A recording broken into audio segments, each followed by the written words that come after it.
this edition will show you now that this Ted dude, that literally his address that he had given me was literally right around the corner.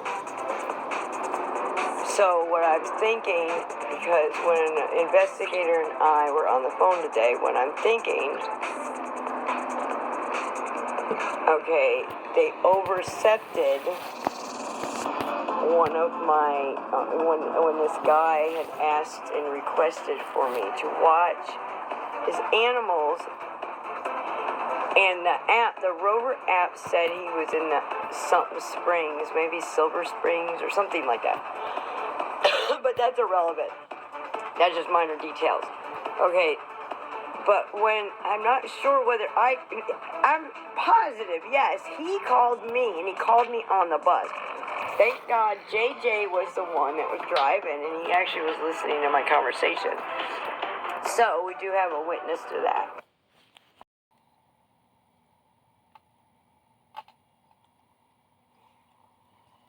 I'm trying to get this right so that I can record this right here. Let's see here. Now we got it. Not doing this. And the guy was trying to tell me that on the app that's a different address, and that he owns many addresses, and that the address that he needs me to watch his animal, his dog, would be in Inverness. Well, I had everything all planned and everything, but the thing is when I tried to call him, I'm glad I didn't go to that address. I should have checked out, something told me to check out that address before I even started babysitting for Jennifer. But, as you can see, watch this, the whole time that there was, because Jennifer is an innocent bystander here. She just got caught up in whatever the hell has been going on since 2020, or whatever the hell's going on. So, I'm going to show you this, watch. Now everything is clear, and I am on my cybersecurity phone, and the phone that is extremely protected now. Okay, this is what I see right here. It's almost like any of my messages I had left her at all is gone. Just gone. So, and here we got this right here. That's candle wax. I saved candle wax. I don't know where she found that at. I really don't, because I just don't. Anyway, here nor there, whatever.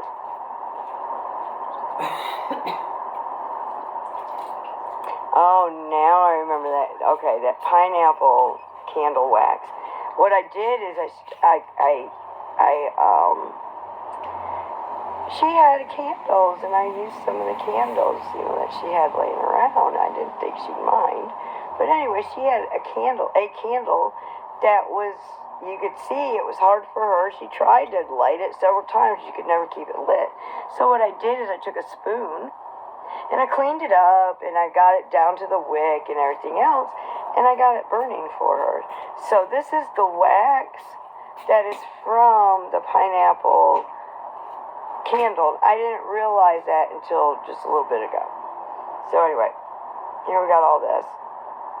I didn't even see this that she sent me, but I seen her send it to me on my business phone, and I blocked her from my business phone so she can no longer communicate with me anymore. So now we're seeing this from the Rover app. Okay, I remembered something when I got off the phone with the investigator, and this is what we planned on doing from now on, is I was going to communicate through the Rover app and all that. So this is what you see. But you gotta remember, I have I have two that are the same number. Okay, but it's different. In other words, if somebody has overcepted, somehow they've overcepted it, and I ended up with a third party, a third number on Sunday, July 3rd. in the process of the investigations. So, I strongly suggest that she do so. Now remember, she has been trying to get my address ever since Friday night.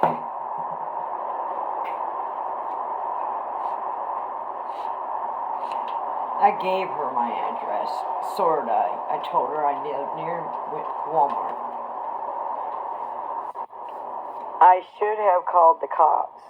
Everything is fine now that I am on my cybersecurity phone.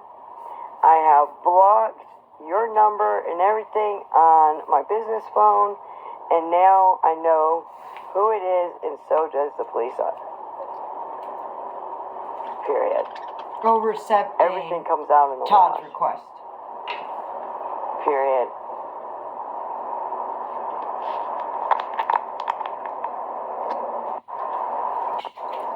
You sent Bradley, supposedly that was his name, to my door 5 minutes after my daughter, my son-in-law, because it was his birthday, 10 or 15 and minutes. my step-grandson went to the movies for his birthday. Period. I'm sure this was all a scam acted. Now, I wanted to come on in here because when I made this video, I wasn't doing very well. Since Molly and Draylen, since I had contact with Molly and Draylen, I ended up getting the scabies from them, which is human mange. It's not the dog's fault. It is some human with it, as I have spoke before. A certain someone that we've been talking about is just, he's a carrier of it. Literally a carrier of it. He has no signs of it or anything like that, and he knows. He is very aware that he is.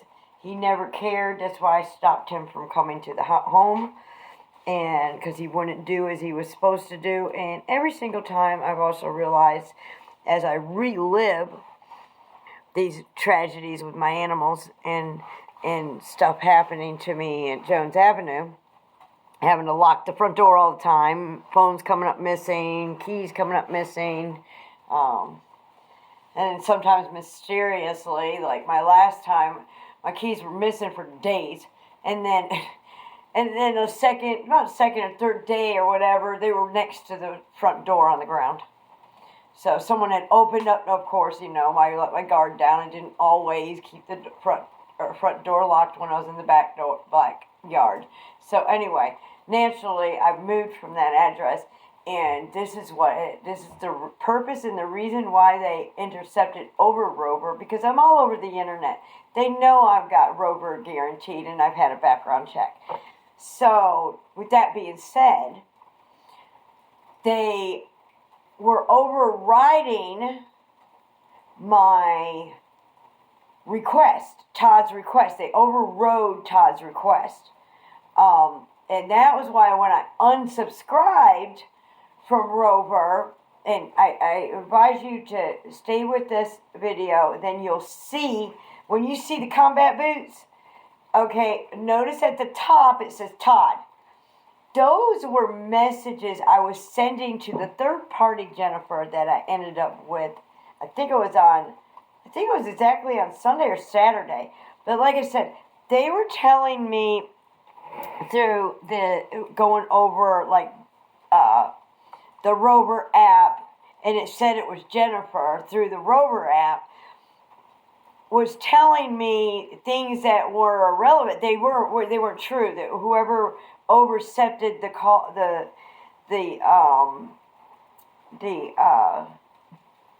request in the first place is the one that was intercepting through Rover to communicate with me through Rover Saturday and some of the morning of Sunday. until I unsubscribed from Rover. And as soon as I unsubscribed from Rover, okay, because I had given the man my direct phone number, whomever did the intercepting and whoever I spoke to, and he said they weren't in Spring Hill or whatever, they had texted me direct. And you'll see it in this video. You'll see where it'll pop up at the top, and I think it just passed, actually. I said, look for it. So I advise you to, rewind it a little bit. I think it's like 5 minutes in. No, it's 2 minutes in, actually. And see where Todd pops up.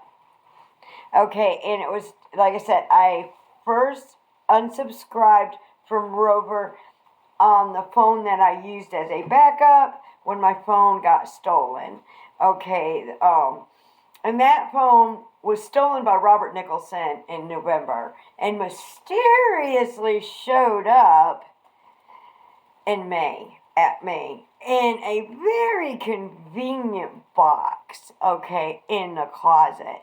Now, remind you, in November, it was after my grandson's birthday, so it was the very, very end, because he was born on Thanksgiving.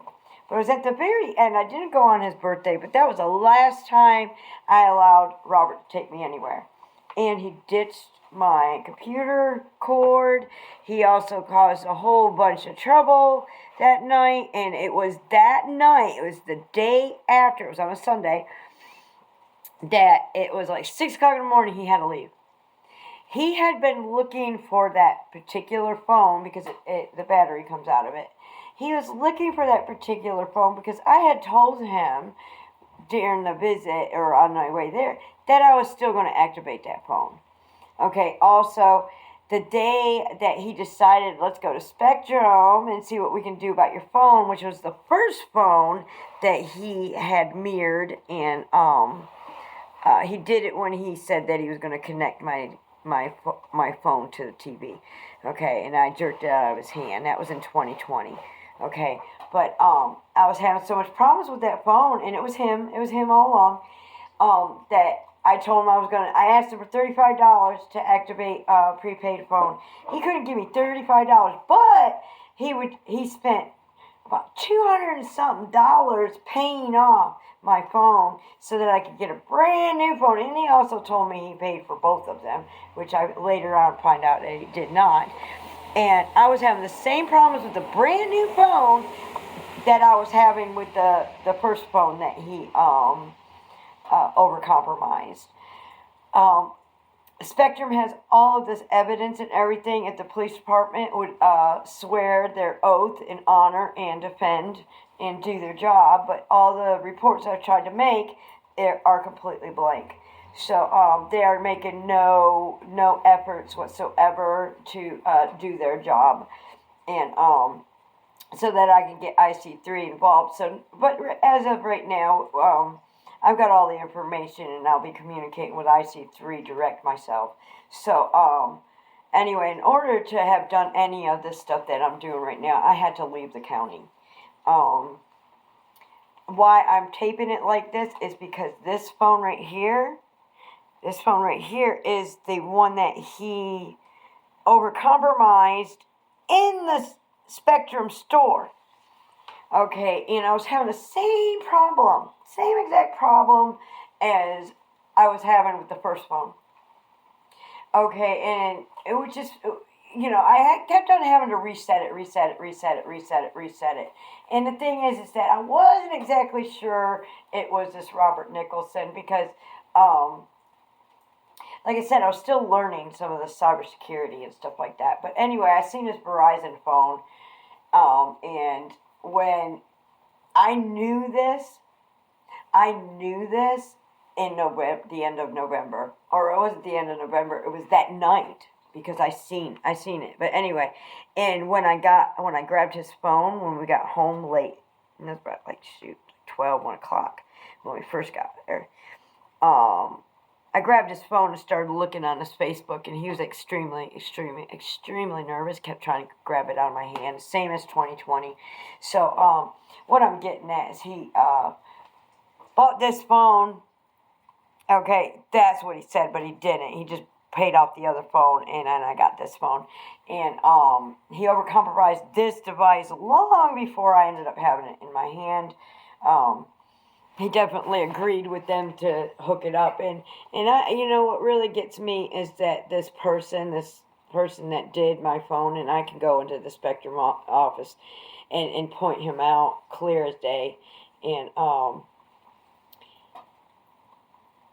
which he should have seen it. I mean, I was walking around dealing with my older phone and making sure it was on the right email, which didn't even work out that way.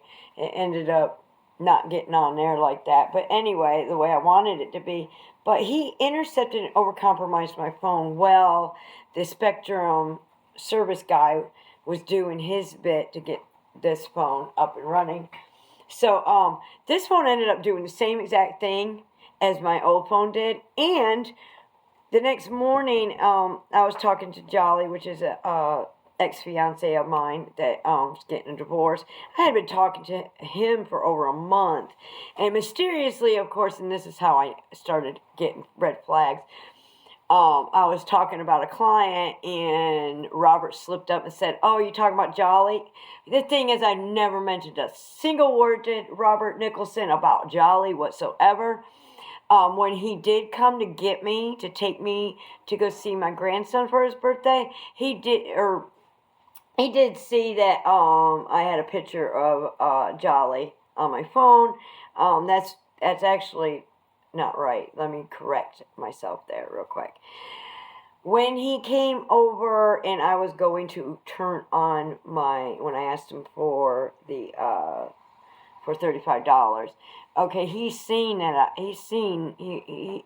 picture of Jolly on my phone, and it had been a long time since I've seen Robert anyway, because I just wouldn't have him at the house because I knew he had the scabies, and I just everything that he was doing in his forceful ways and him touching me, I just didn't want him doing it. And every time he did, and that's one reason why I never slept near him, got near him or anything like that, because we were just friends. We never had sex, and this is what they would call clinically sick.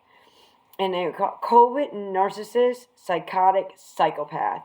Now, psychopath would have been attached to that if I had sexual intercourse with him. That's usually what it does. But he is already a psychopath without the sex. He does not get it in his head that I am not his girlfriend. So he's very, very sick. So anyway, all of that information you can get from Spectrum, the security department, and they are waiting, you guys. So anyway, in this process, let's begin. Out. Period. I have seen Bradley scoping the neighborhood since Wednesday. Since I had gotten I hate to interrupt like this, but I did forget that when I had said that this phone was still doing the same thing that the old phone was doing, this was doing the same thing. And the very, very first morning I had this phone, now normally Jolly calls me first. Okay, well he didn't, so it was like 9 o'clock or so. So I went ahead and I called him, and it went directly to Robert. I no longer even had Jolly's number in this phone. Okay, when I would call him, Robert's number was attached to Jolly's, to his contact. So anyway, I still had his phone number and stuff like that. But here nor there, okay, this is the reason why this Robert Nicholson did all this stuff. Okay, and I started beginning to say later on that day, I was telling Robert, after he got home from work, I was telling Robert that I'm taking this phone back because it's not running right. I don't want the phone anymore, and da-da-da-da. So when and the thing is, this is how I know that he was intercepting this, and he had done it, because his phone is like, it's not compatible with these more expensive phones. So when he would hook up to this, I would I would lose everything, you know, and him mirroring the phone and watching what I was doing, he would come on for a short period of time and then he'd go. And as soon as he detached, and then later on, it's like in one day, he had ran up my data so bad. Okay, I was reaching into the $200 on my phone. And I hadn't even had 24 hours. And it was reaching. Okay, when you do that and you live, okay, he lives in Ocala. I live in Orm.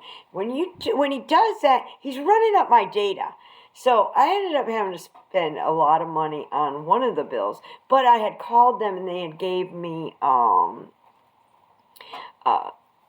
extension, in other words, where I could just use the data and it wouldn't do anything. But that was irrelevant to the fact. The fact of the matter is that I wasn't going anywhere, even in 2020, and my bill was getting run up. Like I wasn't running on my internet. When I was at home, I couldn't even run on my internet. I was running up my data. I couldn't attach to my internet or anything like that. And this is the games that Robert pulled in 2020 and in 2021.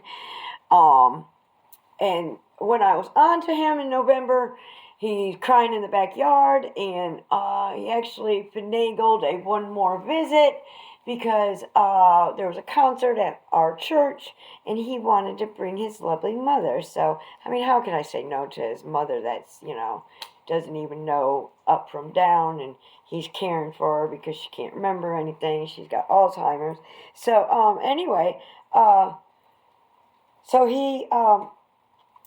after that scene at the church that he created, Monday I casually told him I was done with his rinse and vac and to come get it. And when he showed up, I told him not to ever come back again, not to call me, not to call my kids or anything like that. And I was pressing charges against him and all that kind of stuff. He tried to barge his way into my home by shoving me back into my home. And, of course, with deep force, I had to shove him back. And literally, it wasn't for the grace of God, I would have hit him.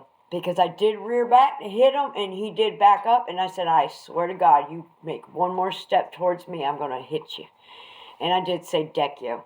So, anyway, that was the last conversation that I had with him, and then that's when he started. Of course, he had this overcompromise, and he was forwarding my phone calls to his phone, as well as forwarding my calls to his phone, which I've never done anything like that before. Spectrum had to assist me the 1st of January about that. When he stole in November, when he stole that phone, when the one that mysteriously showed up, when he stole that, he overcompromised. He threw me off my own Facebook. Okay, but anyway, I reported that and was able to gain access to that finally in January.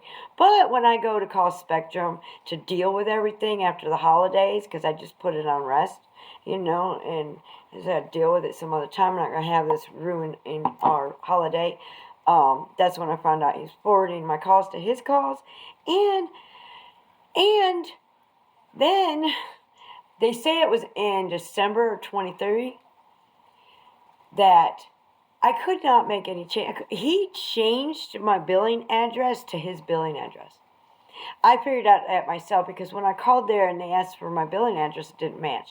And I said, that son of a bitch, and it's all recorded on Spectrum. I said, son of a bitch. And I said the address of where he lived. Okay, I just did not have the number. And anyway, I have been trying to report this and get the police department to help me since January. It took me 3 days to get access to a brand new phone. I no longer have the phone that I ordered because he overcompromised this one. I had gotten on the phone at that time, and I had ordered another phone identical to this phone, which was stolen in St. Augustine when I was to St. Augustine for 2 weeks. And of course, I had my locator on, so it would not take a genius for Robert Nicholson to just take a drive and wait for nobody to be out front, or just he's a stalker. He's horrible, horrible, horrible.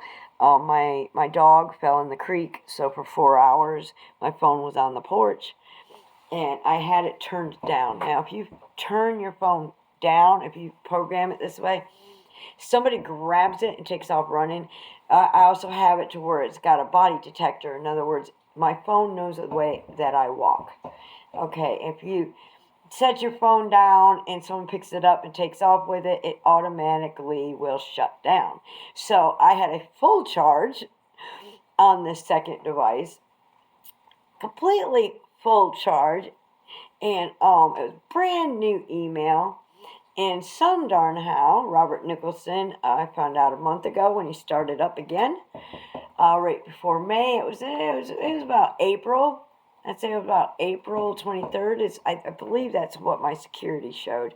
Right around that area, Robert popped up on my brand new email. So anyway, you guys can Google this or anything like that, and this makes it easy for stalkers and just predators to just torture to take it on hell out of you. Okay, so anyway, I'm going to proceed with this because this is going to be like many cases put together. So, and I'm wanting to get them all in here together because this certain somebody that did this break-in and it's been doing this stuff, okay, is trying to scare me, doesn't want me to talk because I have a deep suspicion that the couple of suspects, may have cost somebody their life. So, and that's the one purpose and one reason why that they are trying to make it look like I am on drugs. Robert Nicholson did not try to talk me out of a lot of this stuff, like the phone, like returning the phone. He did end up talking me out of that. I really wish I just went down there and did my thing without him, and then this would have stopped right then and there. That, and he tried to talk me out of making a report about Max dying. Okay, and surprisingly, he found the opportunity to do so because my son-in-law needed some enalapril for his dad because he left his enalapril behind when they came to visit. Literally, this man was in my home, decided to, I guess he decided it was time for Max to die. I had woke up.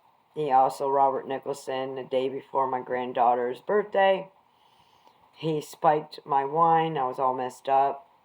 My sister came over. Everyone can testify to that. I didn't even finish the glass of wine. I do not drink. Fortunately, which was really, really weird too, is that the fact of the matter was, Robert Nicholson used to always get me my weed, but for some reason, all these years, he's never ever ordered weed that was sealed. So he ordered, which is fine. It threw me off guard. Okay, because it was also my daughter's birthday. So he had bought us a birthday cake weed, and it was sealed and everything. And the way, and how he did it, doing it that way, so that when I got fucked up, I wouldn't blame it on the weed, is just evil in its own, completely. I strongly believe the whole time, even at the pool place when I ended up with Carrie, even at the pool place when I checked myself into the institute, that would make a lot of sense why Robert Nicholson would not come and pick me up. He was doing it the whole time, so that it's just like when this happened and he showed up at the facility where I was at. I told him to never leave me again, and that's the thing, is that he's doing this now. I strongly believe he's doing this now in hopes that I'll come to him. Oh, it's happening all over again, Robert. Oh my God, I need you. Oh my God. Anyway, and this is the way this man is. Okay, now at that time, the first time I got sick and everything, and there was that black milk growing all over the place as well. I seen a certain someone with a rag approaching Max, and Max was just a puppy then. He was losing his fur. He was puking. It was just horrible. Just downright horrible. Ruby at the time would always run away from people, but Max, he was always friendly. So anyway, I'm putting 2 and 2 together, and anyway, it doesn't take a genius. I mean, it does run in my blood, you know. Investigators, you know, because I'm kind of raised in the military. Everyone in the military. One of my uncles, also as well, is an investigator for the government. When he first started, you know, he investigated the storms and everything, the big storm down there in the Panhandle, and then he moved on. And the thing is, we hardly ever know where he's at. So, out of safety for his own family. So anyway, let's go ahead and begin with this, because this is a long time coming, and this is not going to stop. At least half of it is not going to stop until Robert Nicholson is behind bars.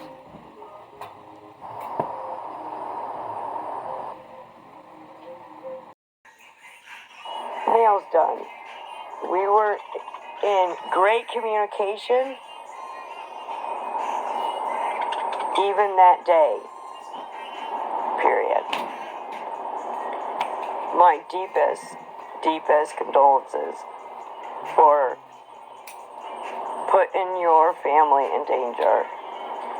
As we had talked about this, I believe it was Friday, when I told you my adoptees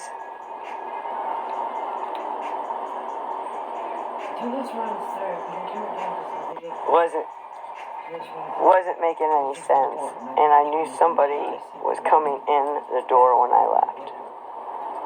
Period. Investigators are on this, Jennifer. Period. I completely broke down Friday night. I hated the way these men came in the back door. Period. In fact, this morning you texted me from that strange third-party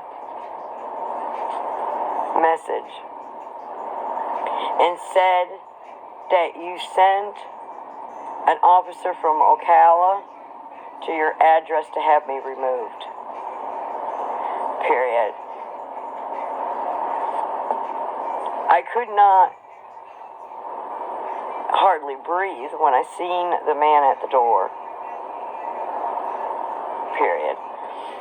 I didn't know who he was, but I've seen him before. Seen him in many places. I wouldn't open the door. He acted as though he was talking to you on the phone, and he had said that I was